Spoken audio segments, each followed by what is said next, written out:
여러분, 제가 지금 올해 3월에 경쟁교육은 야만이다 이런 책을 냈어요. 이것은 사실은 굉장히 도발적인 제목이죠. 우리에게 있어서 이 교육에 있어서 경쟁이라고 하는 것은 우리는 너무나 당연한 일로 생각을 하잖아요. 여러분들 교육하면 제일 먼저 떠오르는 게 뭐예요? 성적, 몇 등 이런 것들이 제일 먼저 떠오르잖아요. 우리는 너무나 그런 경쟁을 당연시하고 거기서 매겨지는 일정한 평가를 너무나 당연시하고 그것을 받아들이는 걸 우리는 교육이라고 생각을 하는데 사실은 저는 그게 아니라는 거죠. 특히 지금 한국의 경우는 이 경쟁 교육이 너무나 심각해요. 어느 나라나 일정한 경쟁은 있지만 지금 한국처럼 이렇게 야만적인 경쟁을 하는 곳은 지구상에 없어요. 그걸 분명히 아셔야 돼요. 그리고 이런 야만적인 교육은 한국인들을 병들게 하고 있어요. 특히 우리 어린 아이들이 너무 병들어 있어요. 너무 아파요. 언제까지 이걸 갈 것인가 하는 문제고요. 저는 더 이상 지금의 상태를 유지할 수는 없다. 이런 이야기를 좀 하고 싶은 거예요. 그런데 조금 전에 우리가 들었던 한 1시간 정도 너무나 아름다운 음악들인데요. 여러분들이 살고 있는 이 시대가 아주 행복하고 즐거운 이런 시대는 아니죠. 지금 오늘의 시대는 어떤 낙관적인 희망의 행복한 이런 시대가 전혀 아니죠. 굉장히 우울한 시대고요. 이건 우리만이 아니에요. 전 세계적으로 몰락의 정조 이런 말을 많이 해요. 몰락의 정조.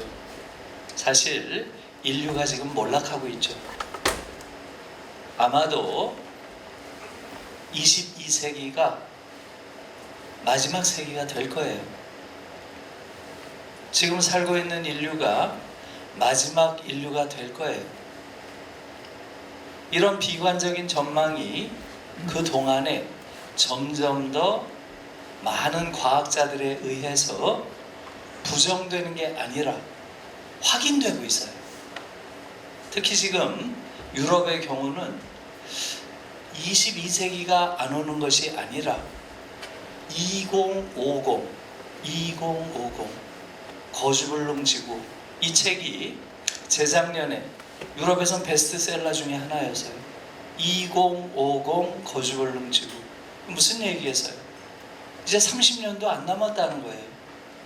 이 지구라는 행성이 인간이 살 수 없는 그러한 행성이 될 거라는 거죠. 그런 굉장히 어떤 몰락의 정조가 지배하고 있는 그러한 세상에서 마지막으로 삶의 가치를 부여하는 게 뭘까? 삶의 의미를 부여하는 게 뭘까? 이런 얘기를 할 때 요즘에 많이 소환되는 그러한 철학자가 니체예요. 니체를 유럽에서 많이 요즘에 이야기를 하고 있는데 니체는 우리가 일반적으로 아주 염세주의 철학자다 이렇게 알고 있죠? 맞습니다. 그런데 니체는 삶의 의미가 없다고 보고 있어요. 그런데 삶의 의미가 있는 건 딱 하나다 이렇게 얘기를 하고 있습니다. 유명한 이야기예요.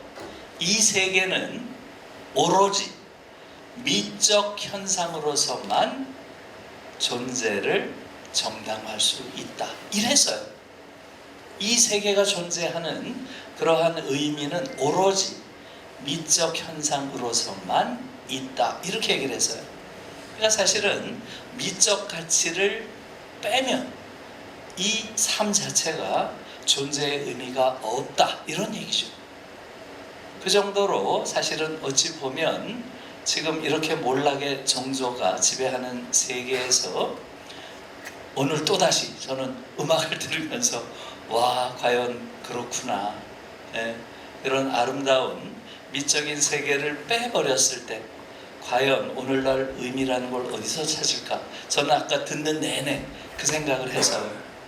그래서 특히 독일 같은 경우는 위대한 철학자들은 대부분이 스스로를 실패한 음악가라고 봐요. 니체도 대표적인 인물이에요. 끊임없이 작곡을 했습니다. 니체가.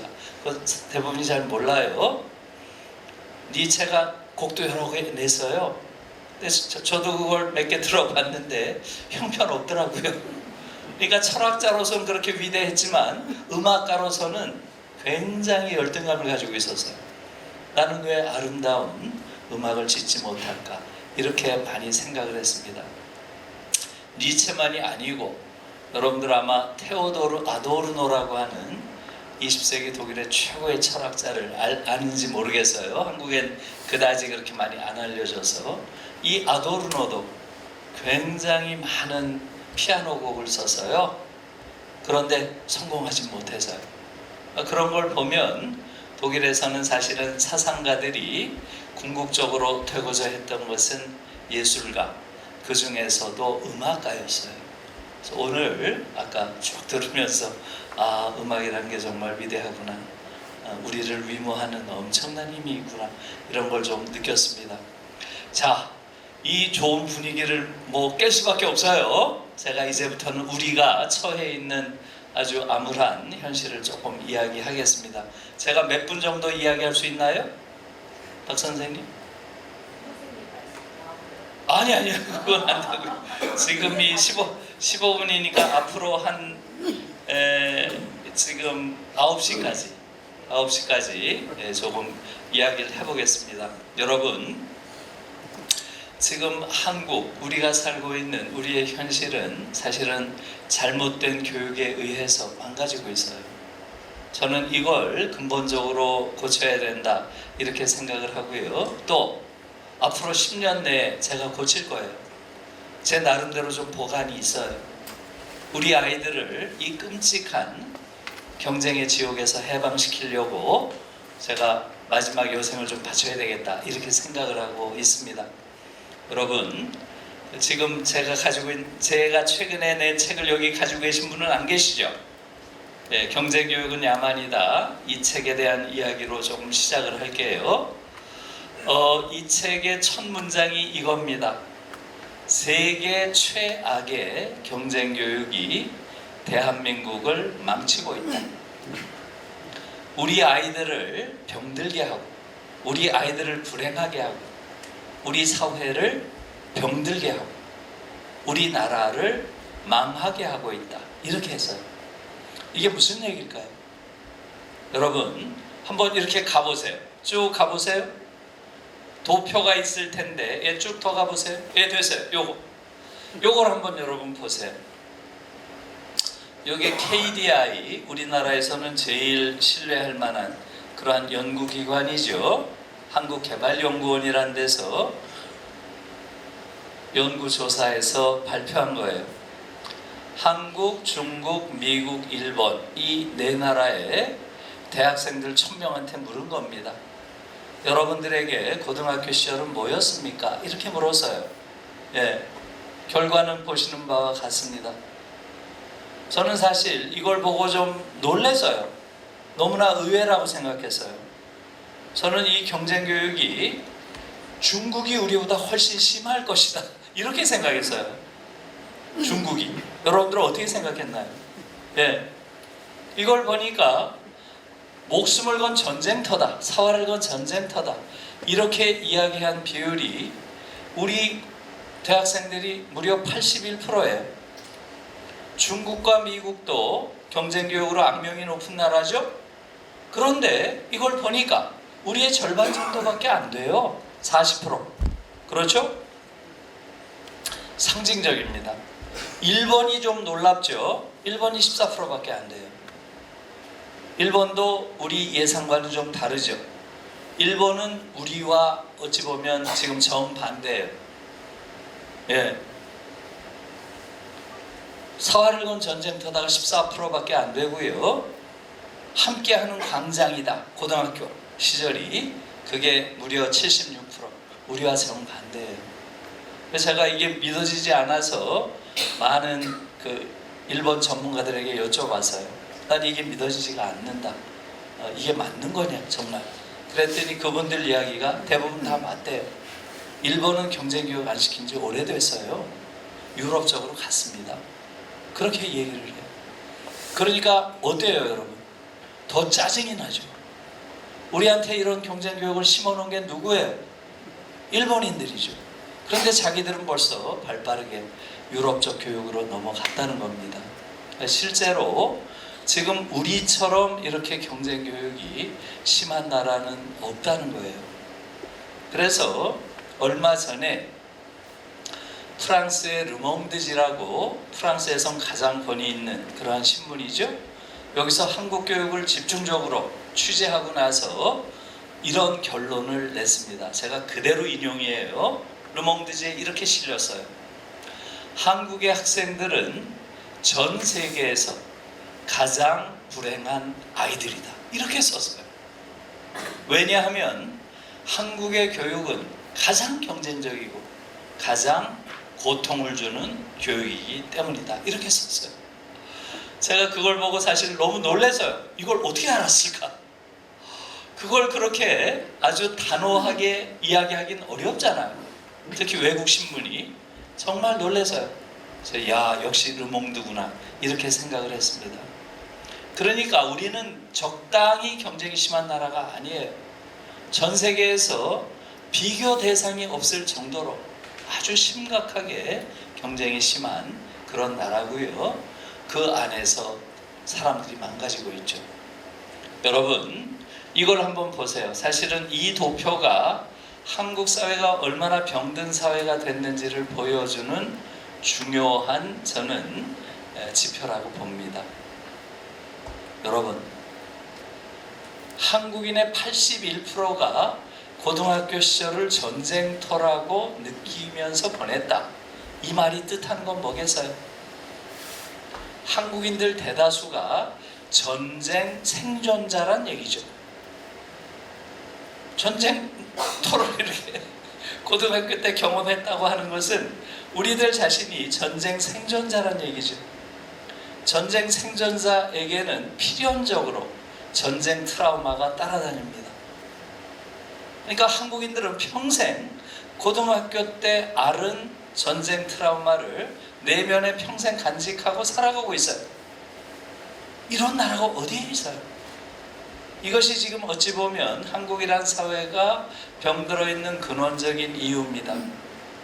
전쟁터니까 한국 사회는 사실은 두 부류의 인간밖에 없는 거죠. 누구겠어요? 승자 아니면 패자예요. 승자들은 어떻게 생각하나요? 승자들 자신이 누리는 모든 부와 권력은 다 내가 잘나서 누리는 거예요. 내가 이 전쟁터에서 획득한 일종의 전리품이에요. 전리품. 내가 노력해서 쟁취한 건데 이걸 누가 건드려? 아무도 못 건드려. 이러고 앉아있어요. 이게 지금 한국 사회예요. 전 세계에서 의사수가 가장 적은 나라예요. 정말 어처구니가 없어요. 19년 동안 3,058명. 그 중에 단 한 명도 못 늘렸어요. 그래서 지금 전 세계에서 가장 적어요. 의사수를 몇 명 늘린다 그러면 난리가 나요 지금. 그래요 안 그래요? 이게 지금 한국 사회의 모습이에요. 의사만 그런 게 아니죠. 판검사도 똑같습니다. 변호사들. 법조인 수도 OECD 전체에서 가장 적은 나라 중에 하나예요. 그러니까 한국인들은 내가 누리는 특권 이것은 다 내가 노력해서 얻은 것인데 이걸 누가 건드려? 아무도 못 들어와. 이러고 앉아있어요. 세상에 이런 나라가 어디 있어요? 그래서 한국의 지금 엘리트들처럼 이렇게 미성숙하고 이렇게 오만하고 이렇게 파렴치한 엘리트를 가진 나라는 지구상에 없어요. 단언컨대 어느 나라 엘리트나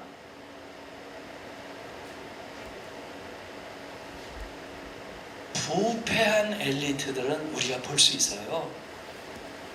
엘리트들은 다른 일반 대중에 비해서 부와 권력에 가까이 가 있죠. 그렇기 때문에 어찌 보면 훨씬 더 부패할 가능성이 많아요. 그러나 한국에서처럼 이렇게 미성숙하고 이렇게 오만한 엘리트가 지배하는 나라는 없습니다. 여러분 매일 보시잖아요. 지금 의사들이 하는 행태, 판검사들이 하는 행태 한번 보세요. 정말로 한국 교육이 완전히 망쳐놓은 엘리트들이 한국 사회를 지금 망치고 있는 거예요. 이런 부분들을 좀 볼 필요가 있다. 여러분, 99%의 사람들이 패자의식을 가지고 있습니다. 패자의식. 너무나 많은 아이들이 인생을 시작하기도 전에 절망감, 패배감, 무력감, 좌절감 이런 걸 느끼고 있어요. 세상에 이런 나라가 어디 있어요? 20도 되기 전에 아이들이 불행의식에 가득 차 있는 나라가 대한민국입니다. 지금 전 세계에서 젊은 아이들의 자살률이 가장 높은 나라 중에 하나예요. 20세 아이들이 인생을 시작하기도 전에 10대, 20대 아이들이 목숨을 끊어요. 세상에 이런 나라 어디 있어요? 어느 정도 심각한가요? 작년에 20대 사망률 1위가 뭔가요? 사망 원인 1위가 뭔가요? 자살이에요. 자살. 몇 프로나 자살했나요? 54.6%가 자살했어요. 54.6%. 20대가 죽었다 해서 가보면 둘 중에 하나는 자살한 거예요. 세상에 이런 나라 어디 있어요? 이것이 다 이런 아주 참혹한 경쟁 교육이 만들어낸 거죠. 그래서 지금 우리나라 아이들은 적당히 불행한 상태가 아니에요. 전 세계 유례가 없는 고통을 당하고 있다. 가장 강한 불행의식을 느끼고 있다. 이걸 분명히 알아야 됩니다. 여러분, 그 결과, 이런 교육을 받은 결과 지금 한국이라는 나라는 지구상에서 가장 병든 나라예요. 그냥 적당히 병든 나라가 아니에요. 제가 몇 가지 사례만 들게요. 한국은 지금 굉장히 불평등이 심한 나라예요. 그런데 불평등보다 더 끔찍한 게 한국인들은 지구상에서 가장 불평등을 사랑한다는 거예요. 저는 이 부분이 정신병적 상태라고 봐요. 이것은 국제적인 비교 결과가 나와 있기 때문에 우리가 알게 된 거예요. 월드 밸류 서베이라고 하는 굉장히 유명한 국제적인 기구가 있어요. 세계 가치관 조사라는 거예요. 이건 108개국의 사회과학자들이 모여서 대개 6년에 한 번씩 각 나라의 가치관을 비교 조사해서 발표를 해요. 그런데 2014년 조사가 좀 놀라워요. 이렇게 물었습니다. 당신은 경제적 소득이 보다 평등하게 분배돼야 된다고 생각하십니까? 아니면 지금보다 차이가 더 벌어져야 된다고 생각하십니까? 이런 설문을 해서요. 여기서 지금 한국이 내보낸 답은 전 세계 유례가 없는 답이에요. 한국인들은 보다 평등하게 분배돼야 된다. 이게 전 세계에서 가장 낮아요. 24%밖에 안 돼요. 더 차이가 벌어져야 돼. 이게 전 세계에서 가장 높아요. 59%예요. 59%. 여러분 믿어지세요? 지금 한국 사회는 전 세계 유례가 없는 소득 불평등의 나라예요. 여러분 다 아시죠? 대기업, 중소기업 거의 2배 차이가 나요. 정규직, 비정규직 거의 2배 차이가 나요. 그렇지 않나요? 이런 소득 불평등이 지배하는 나라에서 한국인들은 이 불평등을 넘어서야 한다. 치유해야 한다. 이게 아니라 더 벌어져야 된대요. 믿어지세요? 도저히 믿어지지 않는 그런 결과입니다. 독일이 우리의 정반대예요. 독일은 보다 평등하게 분배돼야 된다가 58%, 지금보다 차이가 더 벌어져야 된다가 16%밖에 안 돼요. 사실 그게 상식적인 거죠. 오늘날처럼 소득 불평등이 이렇게 극심한 상황에서 더 차이가 벌어져야 된다? 이건 도저히 믿을 수 없는 지표예요. 그래서 저는 사실은 안 믿었어요. 이것은 정말 이상한 표본 집단을 대상으로 했거나 아니면 설문조사 과정에 기술적인 오류가 있었을 것이다. 저는 그렇게 생각해요. 믿을 수가 없잖아요. 제 생각이 맞았을까요? 틀렸을까요? 6년에 한 번씩 하니까 2020년에 또 했어요. 똑같은 질문을 또 했습니다. 어떻게 나왔을까요? 좀 나아졌을까요? 더 나빠졌어요. 더 나빠졌어요. 보다 평등하게 분배돼야 된다가 정확하게 반토막 나서 12%예요. 더 차이가 벌어져야 된다가 무려 65%예요. 도저히 한국 사회는 이해할 수 없는 사회가 된 거예요. 여러분들이 세계 가치관 조사라는 데 들어가서 한번 확인해 보세요. 믿어지지가 않죠? 정말 끔찍한 상황이에요. 여러분, 우리는 갈등이 심한 나라라는 거 아시죠? 우리가 느끼고 있죠? 사회 집단 간의 갈등이 너무 심하죠? 어느 정도 심할까요? 전 세계로 봐서는. 예, 이것 또한 재작년에 영국에서 28개국을 대상으로 비교조사를 했어요. 그런 비교조사를 안 하면 우린 모르죠, 몇 등인지는. 영국에서 했어요, 재작년에. 킹스 칼리지라는 데서 28개국, 주로 OECD 국가예요. 거길 대상으로 갈등의 정도를 조사했습니다. 한국은 몇 등을 했을까요? 1등입니다. 1등도 그냥 1등이 아니에요. 압도적 1등이에요. 2등의 2배예요. 2등의 2배. 12개 항목을 조사했어요. 그 중에 한국은 7개 항목에서 1등을 했어요. 그러니까 종합점수는 뭐 말할 것도 없어요. 뭐에서 1등 했을까요? 빈부 갈등 세계 1위입니다. 이념 갈등 세계 1위예요. 정당 간의 갈등 세계 1위입니다. 남녀 갈등이 세계 1위예요. 지금 세대 갈등이 세계 1위입니다. 종교 갈등도 세계 1위예요. 마지막으로 7번째가 뭐겠어요? 학력 간 갈등이에요. 학력 간 갈등. 대학 나온 사람, 안 나온 사람, 소위 명문대 나온 사람, 그렇지 않은 사람, 거기서 벌어지는 갈등이 세계 1위래요. 이걸 합치니까 이건 뭐 압도적 1등이에요. 너무 끔찍한 이야기죠. 여러분, 저는 사실은 이거보다 더 가슴 아픈 게 서울대에서 서울대 사회발전연구소라는 데가 있어요. 여기서 또 전 세계의 많은 그러한 가치들, 이런 것들을 비교 조사하는데 얼마 전에 한 것은 관용도 조사라는 걸 했어요. 관용도. 그러니까 한 사회 안에서 타인에 대해서 또는 특히 사회적 약자에 대해서 어느 정도의 관용도를 보이는가, 이걸 가지고 했어요. 이것은 52개국을 했어요. 52개국을 비교 대상으로.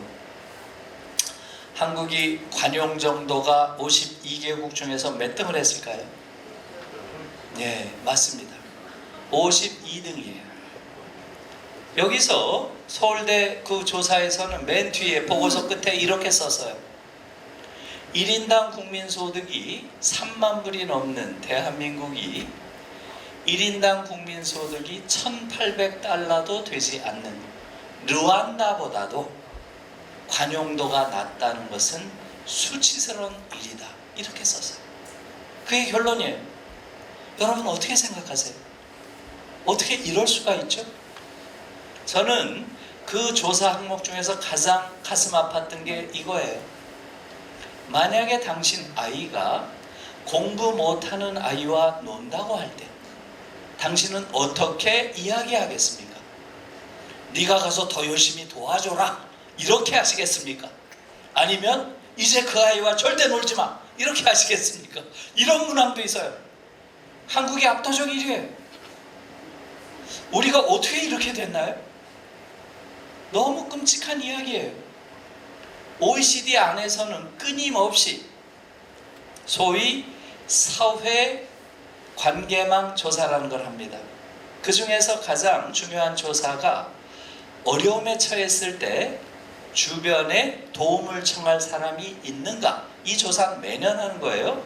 한국은 계속 꼴찌. 계속 OECD 전체에서 어려움이 처했을 때 옆에 가서 도와달라고 할 사람이 가장 없는 나라가 한국입니다. 여러분, 작년에 이케아라고 여러분 아시죠?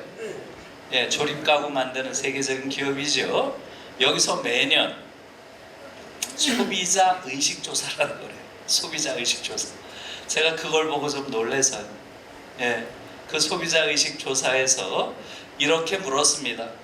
당신은 무엇을 할 때 가장 행복감을 느끼십니까?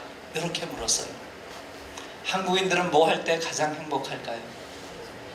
예, 한국인들이 1위인 것은 이거예요. 집에 혼자 있을 때 이게 가장 행복하대요. 이게 뜻하는 게 뭐겠어요? 다른 인간과 있기 싫다는 거예요. 항상 다른 인간과 있으면 비교되고 경쟁의 대상이 된다는 거예요. 그게 싫다는 거예요. 그래서 너무 끔찍한 이야기예요. 그래서 제가 이 이야기를 안 하려고 그런 거예요. 아까 그냥 그 음악 듣고 끝냈어야 되는데 지금 저녁에 갑자기 소화가 안 될 수가 있어요. 네? 이게 지금 우리의 현실이에요. 그래서 제가 그렇게 얘기를 합니다. 한국 사회는 엄격히 말하면 사회가 아니다. 이것은 극단적 개인주의자들이 마지못해 그냥 모여있는 정글에 불과하다. 제가 그렇게 얘기를 합니다. 그랬다가 제 처한테 엄청 야단 맞았어요. 제 처가 앞으로 절대 어디 가서 정글이라는 얘기 하지 마라. 그 말은 정글에 대한 모독이다. 정글도 법칙이 있고 질서가 있다. 네? 사자가 사냥하는 거 한번 봐라. 딱 적당한 먹잇감을 잡아먹지. 그렇죠? 작은 것들은 안 먹어요. 먹어도 딱 적당히 먹을 만큼만 먹는다. 그러면 다음 포식자가 와서 먹고 맨 마지막에는 까마귀가 와서 깨끗하게 청소하고 간다. 나름의 질서가 있는 것이다. 그런데 한국은 어떠냐? 어때요, 여러분? 네? 쥐새끼까지 다 잡아먹고 배가 터져도 먹죠. 이게 지금 한국 사회예요. 그 얘기를 들어보니까 사실은 정글만도 못한 거죠. 사실 이게 지금 우리의 참혹한 현실이에요. 그러다 보니까 작년 12월에 미국에서 뉴욕타임즈라고 하는 세계적인 신문이죠. 여기서 한국에 대한 아주 인상적인 칼럼이 실렸죠. 아마 많은 사람들이 알 거예요. Is South Korea disappearing? 한국은 사라지고 있는가? 이런 칼럼이 실렸어요. 거기서 핵심은 뭐예요? 지금 한국 사회에서 일어나고 있는 이런 극단적인 출생률 저하는 인류 역사상 유례가 없다. 이렇게 썼어요. 인류 역사상. 굳이 따지자면 딱 한 번 유사한 사례가 있었다. 언제? 14세기 유럽. 뭐겠어요? 그렇죠. 흑사병. 패스트가 왔을 때 그때 급격하게 감소된 인구 감소 이외에는 지금 한국에서 보이는 이러한 상황은 볼 수 없다는 거예요. 그 얘기가 나오기 전에 소위 IMF라고 여러분 아시죠? 국제 금융 모니터링 통화기금이 있죠? 여기 그 회장이란 사람이 한국의 출산율 저하 상황을 보고서 뭐라 그랬어요? 한국은 집단 자살 사회다. 집단 자살. 사실상 아이를 낳지 않는 것은 집단적인 자살 행위다. 이렇게까지 이야기를 하고 있습니다. 여러분, 뉴욕타임즈는 한국의 이런 극단적인 저출생을 어떻게 분석을 했을까요? 분석을 잘했더라고요. 이 저출생의 가장 중요한 이유는 결국은 너무나 참혹한 경쟁, 그리고 그 경쟁에서 이겨야 한다는 불안, 이것이 한국 사회를 지배하고 있다.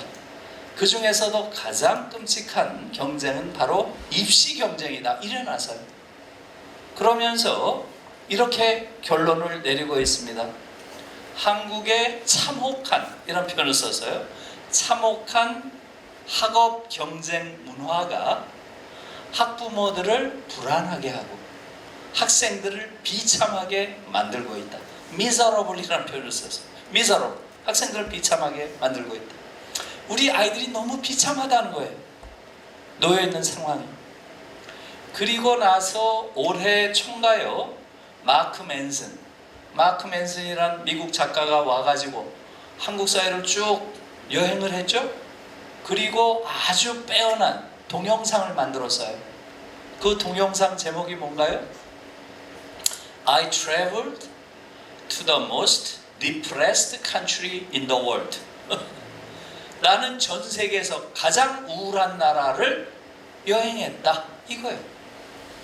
잘 만들었어요. 여러분 들어가서 보세요. 마크 맨슨 치면 나옵니다. 마크 맨슨도 결국은 거의 똑같은 분석을 하고 있어요. 한국 사회는 인간이 버틸 수 없는 수준의 경쟁을 강요하고 있고요. 그 속에서 사람들은 엄청난 불안감을 내면화하고 있다. 이러면서 가장 인상적인 말이 이거예요.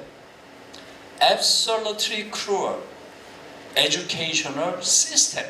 이런 표현을 쓰고 있어요. Absolutely cruel. 절대적으로 잔인한 교육제도. 이게 한국 사회를 이런 끔찍한 사회로 만들고 있다. 이러고 있어요. 여러분 어떻게 생각하세요? 이쯤 되면 이 교육의 문제는 단순히 교육의 문제가 아니에요. 한국 사회의 모든 병리성의 근원이고요. 한국 사회가 소멸하는 근원 문제. 교육을 바꾸지 않으면 한국 사회가 존속할 수 없게 지금 돼 있어요. 여러분, 제가 우리 대학원생들한테 이런 이야기를 자주 합니다. 제가 동문과 독일 문학 하기 때문에 대부분 다 여학생이에요. 아이를 낳겠다는 아이들이 거의 없어요. 대학원생들이. 대부분 안 낳겠대요. 그럼 왜 아이를 안 낳으려고 하냐? 그러면 이렇게 얘기를 해요. 이 지옥 속에 내 아이를 쳐넣을 자신이 없어요. 저는 그 쳐라는 말이 너무 처절해요. 그냥 넣지 왜 또 쳐넣어요? 네?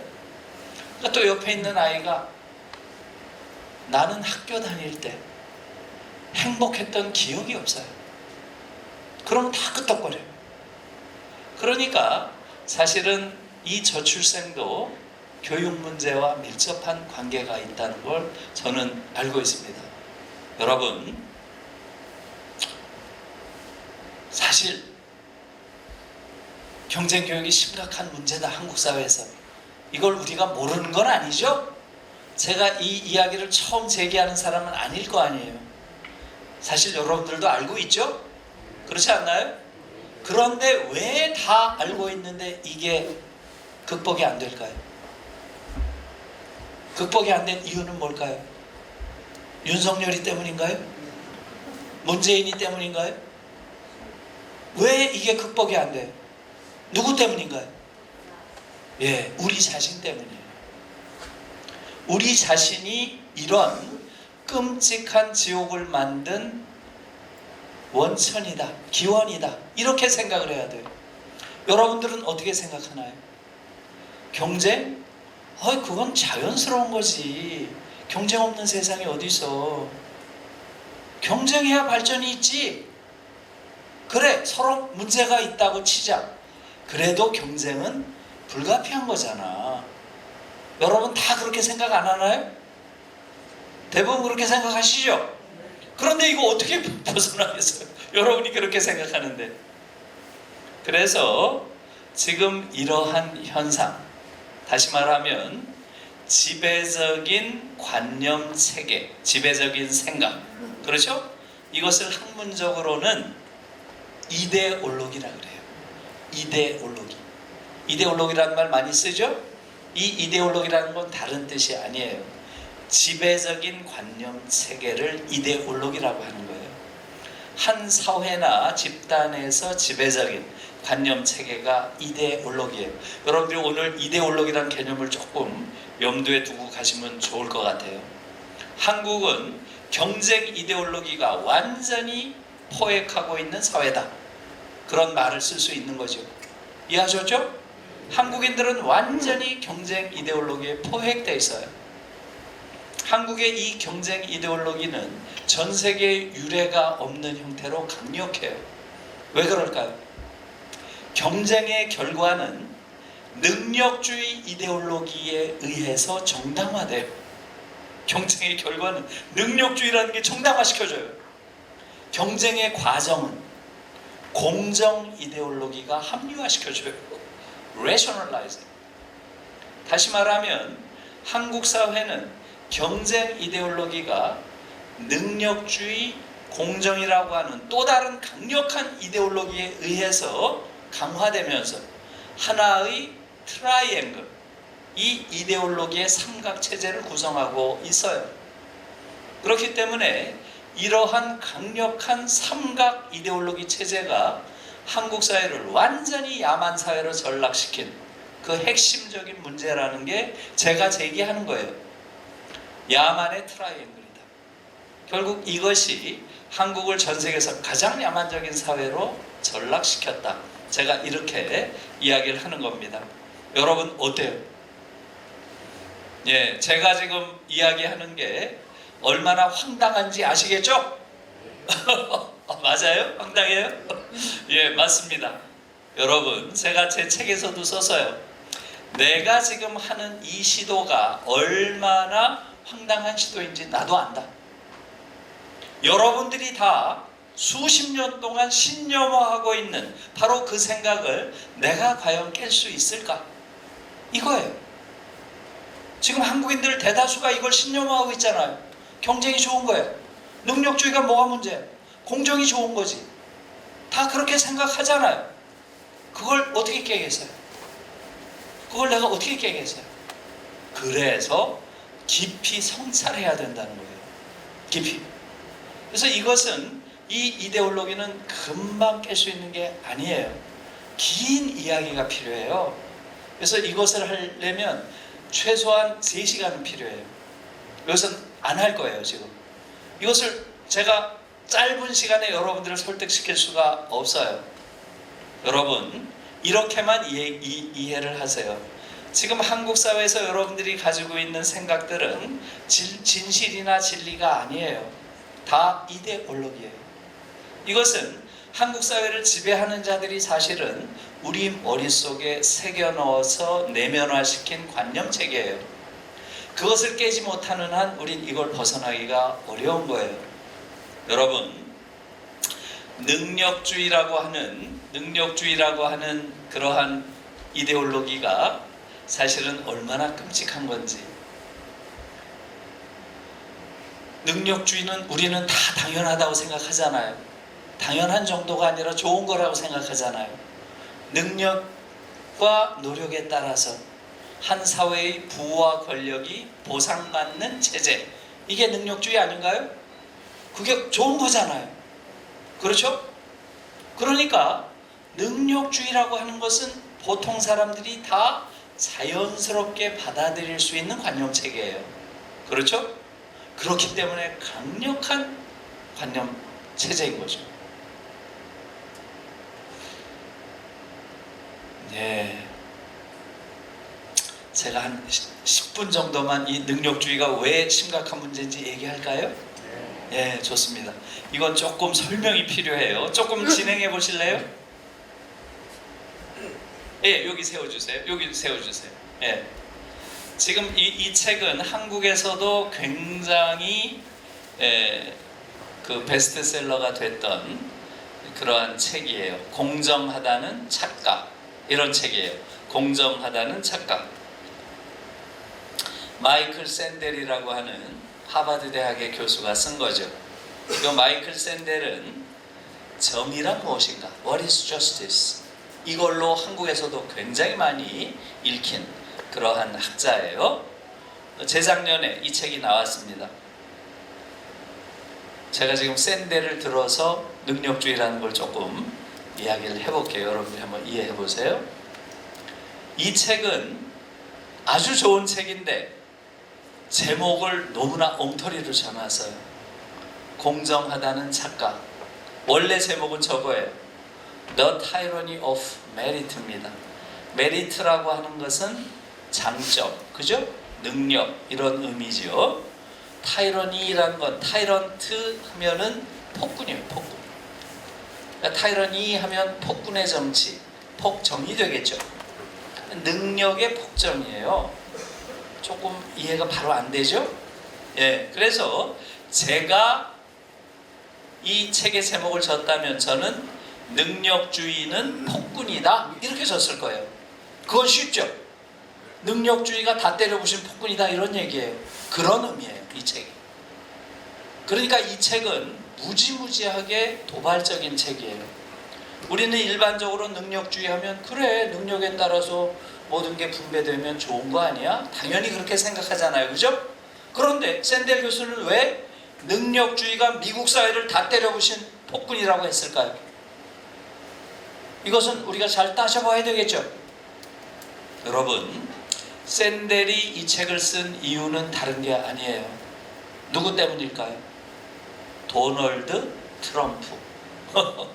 트럼프가 또 돌아왔죠. 지금 어제 돌아왔죠. 다시 돌아왔어요. 미국의 대통령으로.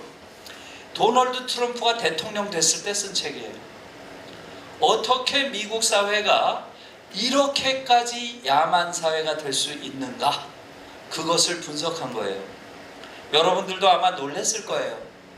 지난번에 도널드 트럼프가 선거에서 패했을 때 트럼프 지지자들이 미 국회의사당에 몰려가서 어떤 짓을 했나요? 여러분 다 보셨죠? 다 때려부시고 난장판 치고 총까지 쏘고 난동 부리고 하는 거 다 봤죠? 아마 전 세계가 놀랐을 거예요. 아니, 미국이란 나라가 어떻게 저럴 수가 있나? 민주주의의 가장 대표적인 국가가 저렇게 허무하게 민주주의가 무너질 수 있나? 다 놀랬죠? 우리보다 더 놀란 게 누구겠어요? 마이클 샌델이에요. 하버드 대학교의 정치학과 교수잖아요. 더 놀란 거예요. 어떻게 미국에서 이런 일이 벌어지지? 샌델은 단순히 놀라기만 하면 안 되죠. 우리한테 설명해 줘야지. 저 정치학과 교수니까. 그래서 쓴 책이 바로 저 책이에요. 그 제목에 모든 답이 있는 겁니다. 능력주의는 폭군이다. 능력주의가 미국 사회를 미국인들이 공유하고 있는 커먼굿, 공동선이 되겠죠? 공동선. 이 공동선을 다 때려부신 폭군이라는 거예요. 굉장히 도발적인 제목이에요. 여러분 이해가 잘 안 가죠? 왜 능력주의가 미국 사회를 다 때려부셨을까? 이해가 안 가죠? 설명이 필요해요. 그래서 첫 번째, 휴브리스 앤 휴밀리티예요. 휴브리스라고 하는 말은 아마 여러분 대부분 모를 거예요. 미국인도 몰라요. 미국인도 잘 쓰는 말이 아니에요. 에로건스 하면 알죠? 오만하다. 이 말을 많이 쓰죠? 예. 이 휴브리스는 정신병적 오만함이에요. 그러니까 그냥 오만한 걸로는 충분히 설명이 안 된다는 거예요. 그래서 지금 미국은 엘리트들의 정신병적 오만함, 휴브리스과 그걸 보고 대중들이 느끼는 휴밀리티, 예, 굴욕감, 휴밀리에이션.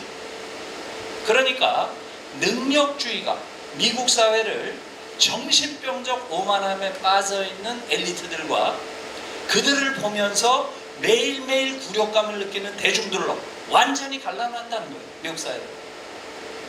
여러분, 이것은 미국의 문제가 아니에요. 한국 사회 보세요. 여러분들이 지금 한국 사회를 지배하고 있는 정말 어처구니 없는 거의 정신병적 수준의 그러한 엘리트들을 보면서 매일매일 굴욕감 느끼지 않나요? 그렇지 않아요? 똑같은 거예요. 우리도 매일 그걸 느끼고 있어요. 이것을 만들어낸 게 바로 능력주의라는 거예요. 그들이 능력이 있기 때문에 뭘 해도 된다고 하는 터무니없는 오만함을 부여했다는 거죠. 이해하셨어요? 그걸 대중들은 보면서 너무나 큰 굴욕감과 분노를 느낀다는 거예요. 그래서 이 책에서는 그렇게 얘기를 하고 있습니다. 트럼프 현상을 이렇게 설명하고 있어요. 능력주의 사회에서 특히 저학력 백인 노동자들이 느끼는 굴욕감과 분노감, 계급적 증오보다 더 컸다. 이게 트럼프 현상에 대한 샌델 교수의 분석이에요. 전통적으로는 저학력 백인 노동자들이 공화당을 찍나요? 민주당을 찍나요? 민주당을 찍었어요. 그런데 지난번에 트럼프가 될 때는 요번도 똑같아요. 이 사람들이 다 누굴 찍어요? 트럼프를 찍고 있어요 지금. 요번도 똑같습니다. 예? 왜 찍을까요? 이제 계급의 문제가 아니라는 거예요. 예? 능력주의 사회에서 이 엘리트들이 보이는 행태에 대한 굴욕감과 분노, 이것을 트럼프를 통해서 지금 해소하고 있다는 거예요. 이해하셨어요? 결국은 능력주의라고 하는 것이 미국 사회를 완전히 양분시켜 놨다는 거예요. 굴욕감을 느끼는 대중과 오만하기 이를 데 없는 엘리트들로 양분시켰다. 이해하셨죠? 예. 두 번째, death of despair. 이것도 마찬가지예요. despair라는 게 절망이죠. 절망. 미국 사회를 완전히 절망사의 사회로 만들었다는 거예요. 절망에 의한 죽음, 이런 뜻이죠. 절망사가 되겠죠. 예, 이건 무슨 얘기겠어요? 여러분, 지금 우리가 살고 있는 이 시대는 인류 역사상 최악의 불평등을 경험하는 시대예요. 지금처럼 이렇게 불평등한 시대는 역사상 없었어요. 자본주의 역사 안에서도 지난 40년 동안 가장 불평등이 심한 자본주의 사회를 우리가 살고 있어요. 미국도 똑같습니다. 그래서 샌델 교수는 이렇게 얘기를 해요. 이런 불평등은 경험한 적이 없다. 미국에서도. 그러면서 이렇게 얘기를 해요. 3명의 개인이 가지고 있는 부가 미국인 절반이 가지고 있는 부보다 많다. 생각해 보세요. 3명의 개인, 누군지 대충 알죠? 여러분 대충 알 거예요. 그 3명의 개인이 가지고 있는 부가 미국인 절반이 가지고 있는 부보다 많대요 지금. 세상에 이런 불평등은 역사상 없는 불평등이에요. 그래서 이런 불평등의 시대가 우리가 살고 있는 시대다. 그런데 더 놀라운 것은 역사 속에서는 항상 불평등이 극단화되면 반드시 뭐가 일어났어요? 뭐가 일어났겠어요? 예, 혁명이 일어났죠. 예, 혁명. 이 혁명이 이런 극단적 불평등을 균형을 잡는 그러한 역할을 해온 게 역사 과정이죠. 그런데 샌델 교수가 묻는 거예요. 이렇게 극단적 불평등이 지배하는 사회에서 혁명은커녕 저항도 없다. 그래요, 안 그래요? 미국 사회에 이렇게 극단적인 불평등이 지배하는데 저항도 안 해요. 저항은커녕 기껏 했다는 게 뭐예요? Occupy Wall Street. 기억나세요? 금융위기 때 Occupy Wall Street. 월스트리트를 점령하라. 이러면서 피켓 들고 한번 산책한 거. 이게 다예요. 어떻게 이런 일이 벌어지냐는 거죠. 거기에 대해서 샌델 교수도 묻고 있어요. 이유를. 왜 그럴까요? 왜 혁명이 일어나지 않을까요? 왜 저항운동조차 일어나지 않을까요? 무엇 때문일까요? 능력주의 때문입니다. 능력주의. 지금 미국인들은 자신들이 겪는 모든 불행의 원인을 자신의 능력 없음에서 찾도록 길들여졌다는 거예요. 내 불행의 원인은 잘못된 미국 자본주의의 원인이 있는 게 아니라 나에게 원인이 있다고 생각하도록 길들여져 있다는 거죠. 내가 공부 안 해서, 내가 너무 놀아서, 내가 하버드 못 가서, 내가 아이비리그 좋은 대학 못 가서 내가 불행한 거예요. 무슨 얘기인지 아시겠어요? 그렇기 때문에 사회를 향해서 저항하는 게 아니라 자신의 불행의 원인인 자기 자신을 죽인다는 거예요. 너무나 끔찍한 분석이죠? 너무나 끔찍한 분석이에요. 그래서 미국 사회가 완전히 절망사의 사회가 됐다는 거예요. 이 절망사는 두 가지 부류가 있는 거예요. 자살도 있지만 알코올과 마약으로 인한 죽음. 이게 다 절망의 표현이라는 거예요. 미국 사회에서 이 절망을 뚫고 나가지 못하니까 마약과 알코올에 의존해서 버티다가 결국은 서서히 죽고요. 자살은 바로 죽고요. 이걸 합쳐서 절망사라고 합니다. 얼마나 죽을까요? 얼마나? 예, 2018년 한 해 동안 15만 8천 명이 죽었어요. 15만 8천 명. 여러분 이해가 되세요? 15만 8천 명 상상이 되세요? 그게 지금 미국 사회예요. 그래서 능력주의가 결국은 미국 사회를 절망사의 사회로 만들었다. 이렇게 이야기를 합니다. 모든 자신의 불행의 원인을 자신의 능력 없음에서 찾도록 사회가 길들임으로써 인간들을 자살로 몰아넣고 있다는 거예요. 놀라운 분석이죠? 한국은 어때요, 여러분? 미국과 다른가요? 한국은 지금 19년째 OECD 자살률 1위인 거 아시죠? 왜 자살하나요? 왜? 한국은 미국보다 더 끔찍한 절망사의 사회예요.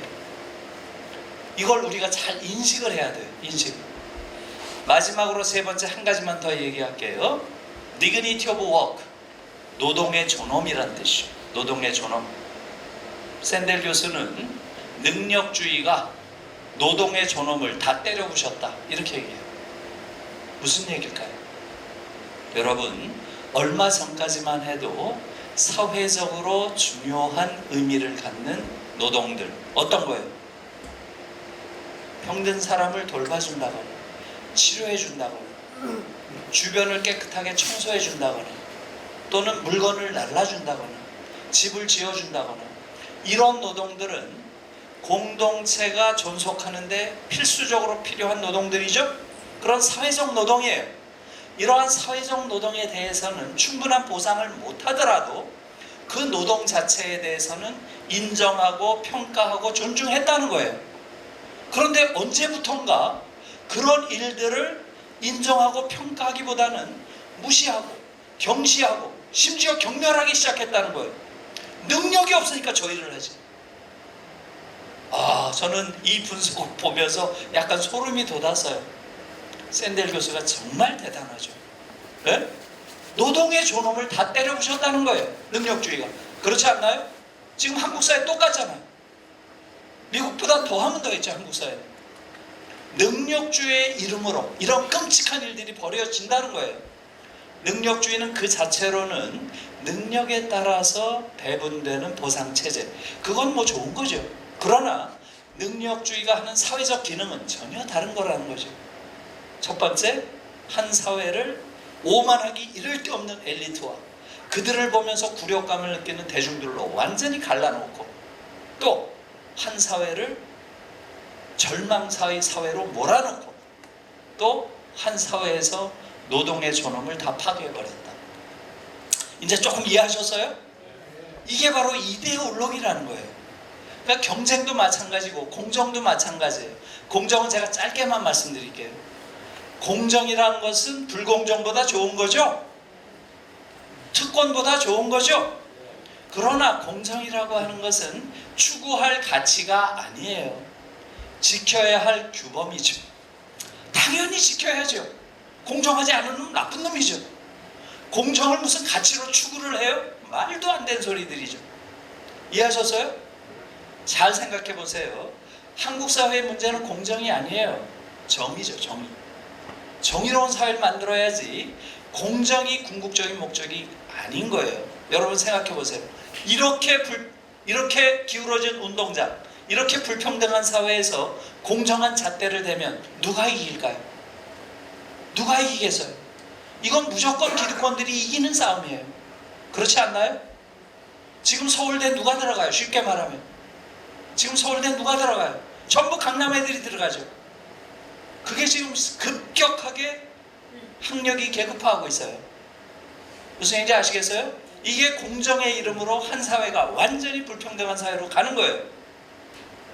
이런 부분들을 성찰할 수 있어야 된다는 거죠. 그래서 이제 조금 이해하셨죠? 경쟁 이데올로기, 능력주의 이데올로기, 공정 이데올로기가 한국인의 의식을 완전히 장악해서 이런 끔찍한 야만 상태를 유지시키고 있는 거예요. 저는 이걸 깨야 된다는 거죠. 지금 대략적인 이야기는 다 한 것 같아요. 그래서 결론만 말씀드릴게요. 그러면 뭐 하자는 거냐? 이런 얘기죠. 저는 세 가지를 없애야 된다고 주장하고 있어요. 첫째, 대학 입학 시험을 없애라. 둘째, 대학 서열 체제를 없애라. 셋째, 대학 등록금을 없애라. 제가 이 이야기를 얼마 전에 총리 공간에서 했어요. 제 이름 치고 모교 대화라고 치면 제가 그때 한 강연 한 한 1시간 정도 했던 강연이 나와요. 여러분들 들어가서 한번 보세요. 제가 이 이야기를 했더니 그 당시에 교육 전문가들이 거기 잔뜩 모여 있었어요. 그 당시에는 교육부 장관이 유은혜였어요. 무능하기 이를 데 없는 인사였죠.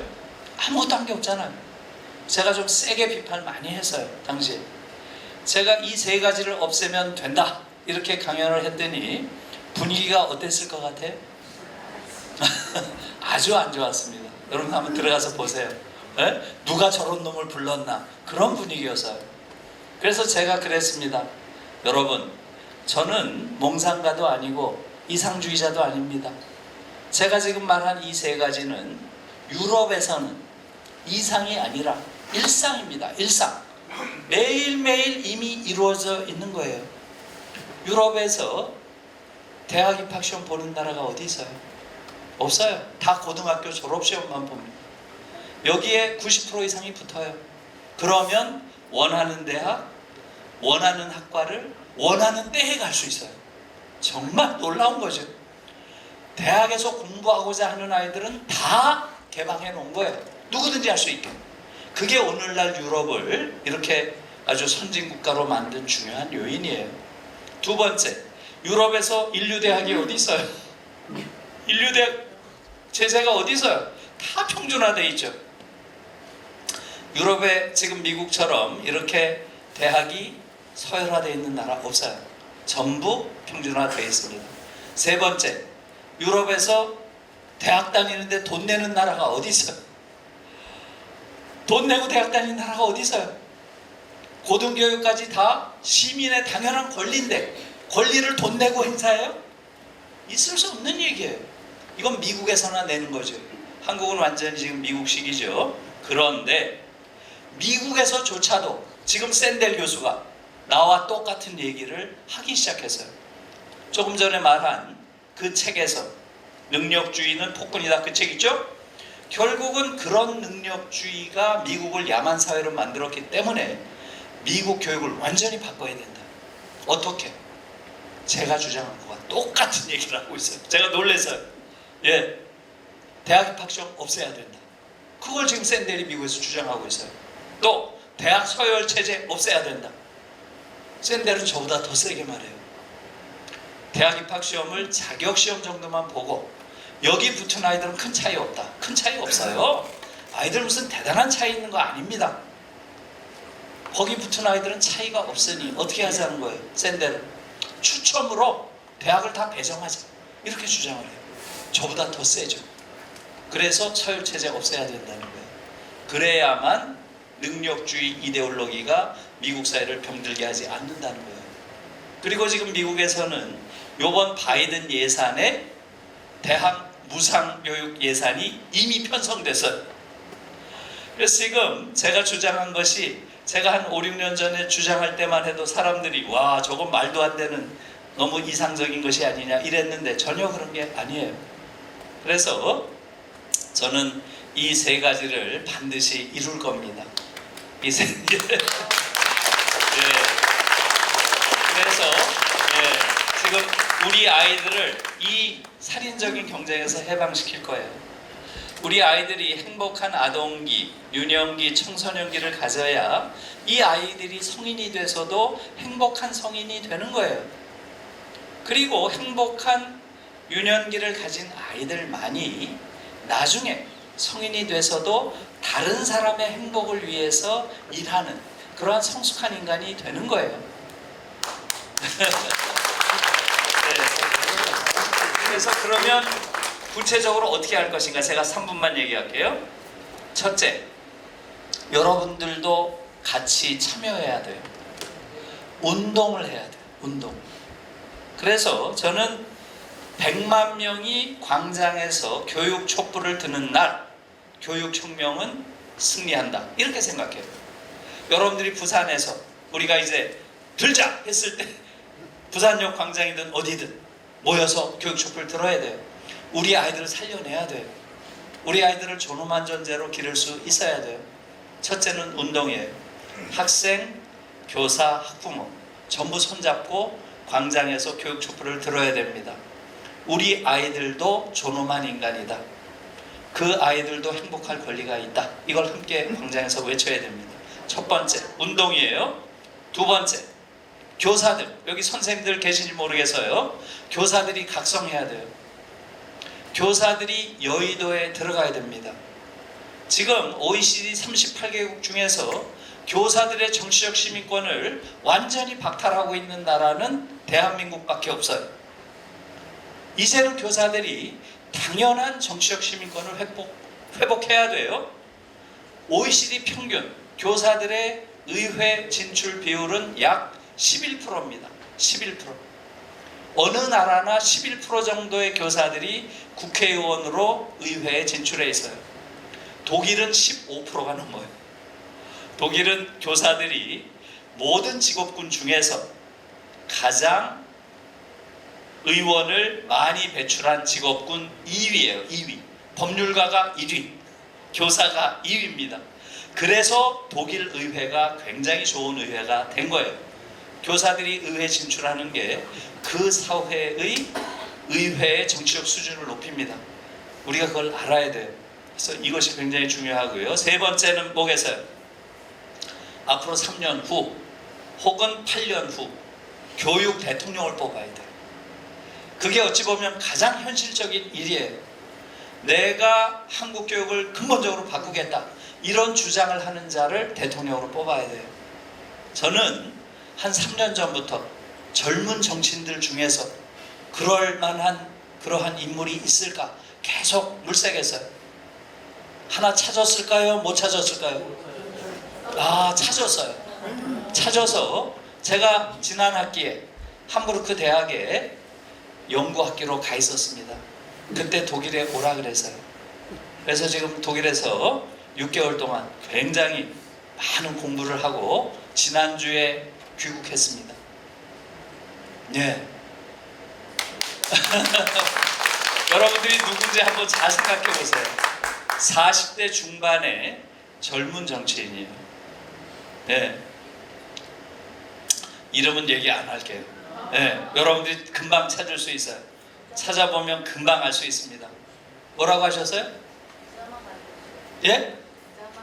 두자만 가르쳐줘요?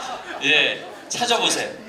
그래서 저는 우리가 지금 말한 세 가지, 교육 대통령을 우리가 만든다. 그 다음에 광장에서 우리 아이들을 해방시킨다. 그 다음에 우리 선생님들이 이제는 여의도에 진출해서 교육 문제를 여의도에서 실질적으로 바꾼다. 이 세 가지입니다. 예, 고맙습니다.